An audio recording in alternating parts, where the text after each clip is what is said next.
एक स्त्री म्हणून आपण केलेले या कादंबरीचे विश्लेषण आम्हाला एक वेगळी दृष्टी देऊन गेले. आता टप्पा अध्यक्षीय भाषणाचा.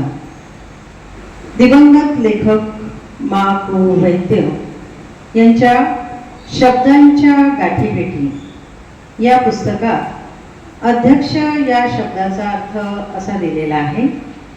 अध्यक्ष या शब्दाचा अर्थ कोणाला माहीत नाही, परंतु त्याची सूक्ष्म अर्थछटा समजून घेतली पाहिजे. अध्यक्ष म्हणजे बघणारा. अधिचा अर्थ होतो वरचढ, म्हणजे वरचढ होऊन बघणारा. प्रकृतीच्या सर्व खेळांमध्ये पुरुष हा असा बघणारा म्हणजे अध्यक्ष असतो. तो करीत काही नाही, पण उपस्थित असतो व तो उपस्थित असेल तरच प्रकृतीचा निर्मिती खेळ चालू असतो.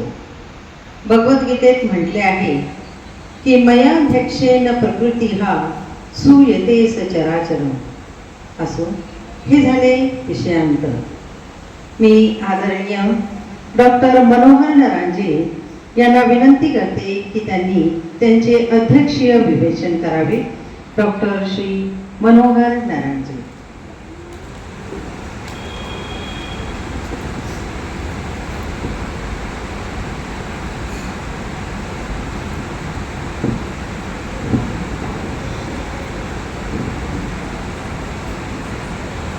वाणी वाग्विलासिनी देवी शारदा. देवी शारदेला वंदन. विद्येचा आधुनिक अधिष्ठान क्रांतिज्योती सावित्रीबाई फुले. सावित्रीबाईंनाही वंदन. या कार्यक्रमाचे आजचे उत्सवमूर्ती काका किशोर साठेजी, कादंबरीकार, ज्यांच्या शुभ हस्ते चंद्रपूर नगरीत या कादंबरीचं आज प्रकाशन झालंय.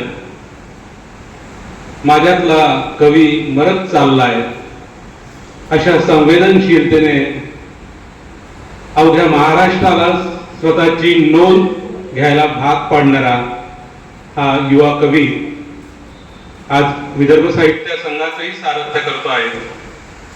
त्यांच्या हस्ते प्रकाशन झालंय. इरफान पठाण.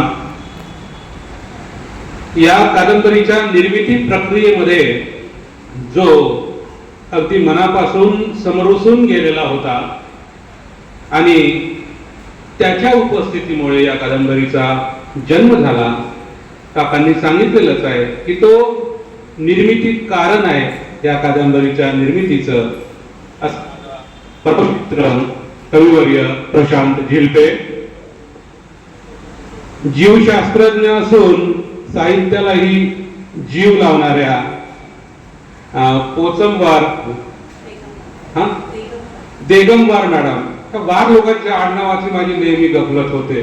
कुठला तरी काहीतरी शेवटी वार लावला जातो. देगमवार मॅडम अतिशय मनापासून त्यांनी ही कादंबरी वाचलेली आहे हे त्यांच्या वक्तव्यावरून सिद्ध झालेलं आहे.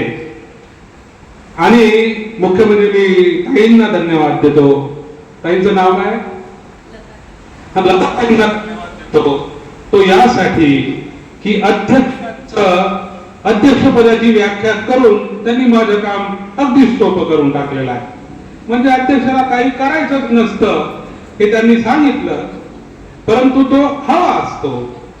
या कार्यक्रमाला आमच्या झाडी बोली साहित्य संमेलनाचे 25व्या रौप्य महोत्सवी झाडी बोली साहित्य संमेलनाचे अध्यक्ष चंद्रपूरचे सुपुत्र, आमचे सन्मित्र आचार्य बंडोपंत बोडेकर सर उपस्थित आहे.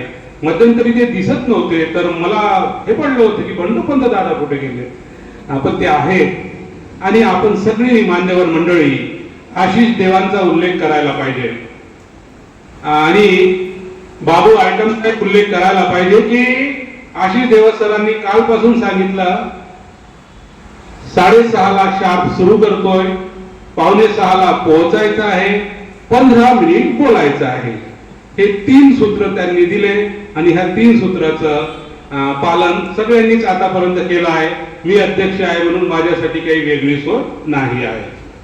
असो व्हायला पाहिजे. आग्रह असायला पाहिजे, वेळेवर सुरू व्हायला पाहिजे आणि वेळेत संपायला पाहिजे. असो, आता कथा जाबालाकडे. फार सुंदर विवेचन मॅडमनी केलं, प्रशांतनी सांगितलं, इरफान बोलून गेला. त्यामधून जे काही 2-3 मुद्दे राहून गेले असावे तेवढंच मी बोलतोय. पुनरावृत्ती काही करत नाही, तुमच्या वेळेची खोटी करत नाही. मॅडमनी सत्यकाम जाबालाची गोष्ट आपल्याला सांगितली. त्यावेळेस ते होतं की शिक्षणाच्या मार्गातली अडसर होती. नारायण सुर्वे आपल्या एका कवितेत म्हणतात, तुमचंच नाव लिहा गुरुजी, तुमचंच नाव लिहा. नारायण सुर्वेची प्रसिद्ध कविता आहे. ती बाई आपल्या मुलाचं नाव शाळेमध्ये नमूद करायला जाते आणि गुरुजी विचारतात की बाप म्हणून कोणाचं नाव लिहू. आई सांगते की गुरुजी तुमचंच नाव लिहा, बाप कोण आहे मी सांगू शकत नाही.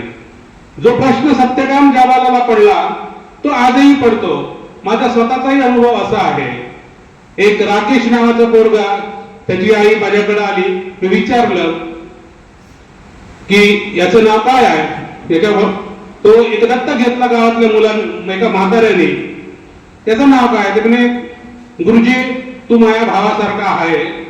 मी सांगतो का मी काम करायला जात होती, तिथं मला हा भेटला, तुम्ही समजून घ्या, तुम्ही नाव घ्या. म्हणजे हा जो मुद्दा आहे सत्यकाम जाबालाचा, हा सनातन आहे.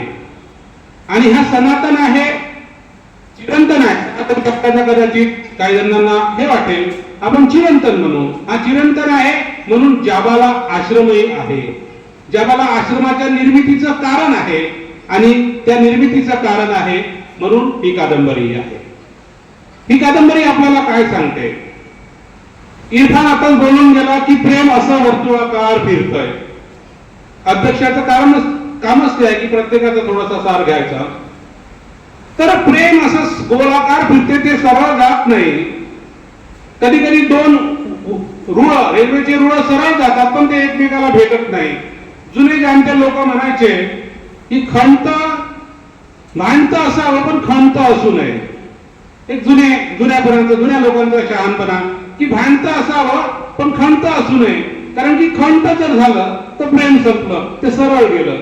आरपार किरण झाला जाता, तो चालला गेला. वर्तुळ भेटत. मानवी मनातले जे अहंकार असतात, अल्पकाळ आपल्या मनात विराजणारी क्षुद्रता असते, कमजोरी असते आणि सूड घेण्याची एक वृत्ती असते. मानवी मनाची कमजोरी आहे. फार उदात्त भावनाही असतात पण त्या अल्पकाळ टिकतात. आणि हे जे स्थायी भाव आहे, जे कमजोरी आहे, त्याला आपण षडर ऋतू म्हणतो. अध्यात्माच्या भाषेत राग, लोभ, मद, मोह, मत्सर असतातच, प्रत्येकाला असतात.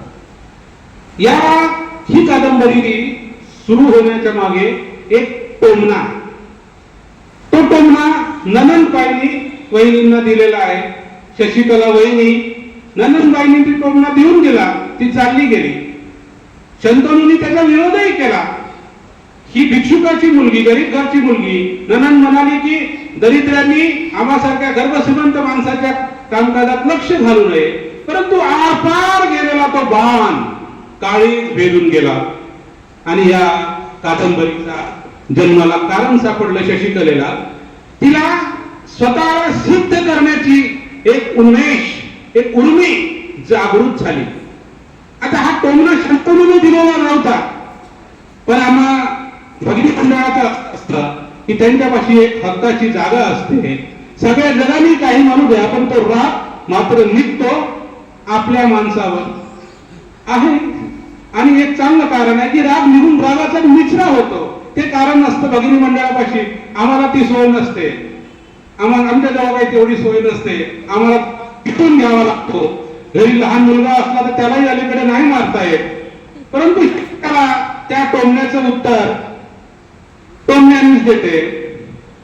ती असं म्हणते की तू उचलून आणलेले हे जे काय आहे, दुसऱ्याचं उसणं आणलेलं पीक, तिचे शब्द आहेत की हे उसणे आणलेलं पीक मी मजुरीसारखी राबून ते करणार नाही. मी तू आणलेला ह्या जाबालाचं, ह्या सत्यकामचं मी पालन पोषण करणार नाही. ती निघून जाते. त्याच्यामध्ये रागही असतो. स्वतःला सिद्ध करण्याची जी एक उन्मेष असतो तिच्यामध्ये, तो असतो आणि हा राग शांत करण्यासाठी ती त्याला उत्तर देते, निघून जाते आणि 6 वर्ष मग ती आपली